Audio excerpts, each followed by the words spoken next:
यूं तो सियासत के मैदान जंग में सब कुछ जायज है, और फिर अगर बात दोस्त से विरोधी बने सियासतदां की हो तो तेवर और भी देखने लायक होता है। और जब मुद्दा सीधे तौर पर जनता से जुड़ा हो तो हुक्मरान और भी आक्रामक नजर आते हैं। अब जरा देखिए, मुल्क में इस वक्त किसान परेशान है, उनका आंदोलन चल रहा है, सरकार से बात भी हो रही है, लेकिन साथ ही साथ सियासी हवा भी चल रही है। अब अगर सूबे के नेताओं की बात करें तो केंद्र सरकार को कोसने वाले नेता और पार्टियों के पास भी अब एक मुद्दा तो है ही। जाहिर है वो किसानों के साथ है, उनकी आवाज के साथ अपनी आवाज मिला रहे हैं। और राजस्थान के एक ऐसे ही नेता बेनीवाल इस वक्त खासे सुर्खियों में है। दरअसल नागौर सांसद और राष्ट्रीय लोकतांत्रिक पार्टी के मुखिया हनुमान बेनीवाल ने किसानों के समर्थन में विरोध जताते हुए पहले शुक्रवार को राष्ट्रपति के अभिभाषण के दौरान तख्ती लहराई। और अब बेनीवाल का गुस्सा ऐसा कि बेनीवाल संसद के बजट सत्र से पहले होने वाली सर्वदलीय बैठक में भी नहीं पहुंचे।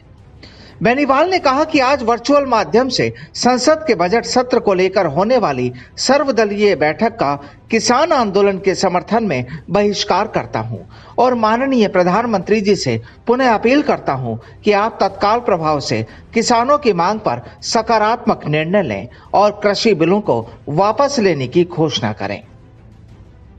बता दें कि नागौर सांसद हनुमान बेनीवाल ने शुक्रवार को संसद में सत्र के दौरान ही किसानों की मांग पूरी करने का मुद्दा उठाया था।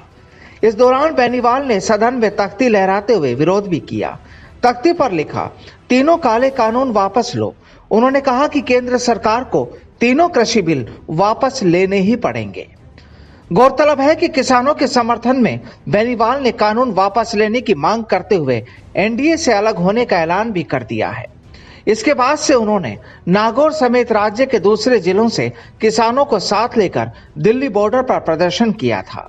अब साहब जाहिर है कि जब राजस्थान में कुछ ही नेताओं की बदौलत चल रही एक पार्टी का मुखिया हिंदुस्तान में छा सकता है तो फिर कांग्रेस भी कहां पीछे रहने वाली है। और फिर राजस्थान के मुखिया अशोक गहलोत तो केंद्र सरकार को यूं भी छोड़ने वाले नहीं है। हाल ही में बड़ी सभा भी की थी।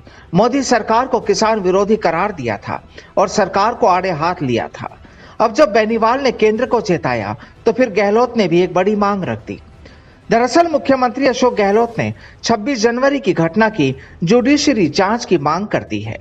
किसान आंदोलन के दौरान 26 जनवरी को हुई हिंसा की निंदा करते हुए सीएम अशोक गहलोत ने कहा कि पूरी घटना की यदि न्यायिक जांच हो तो दूरगामी नतीजे और वास्तविकता सामने आ जाएगी।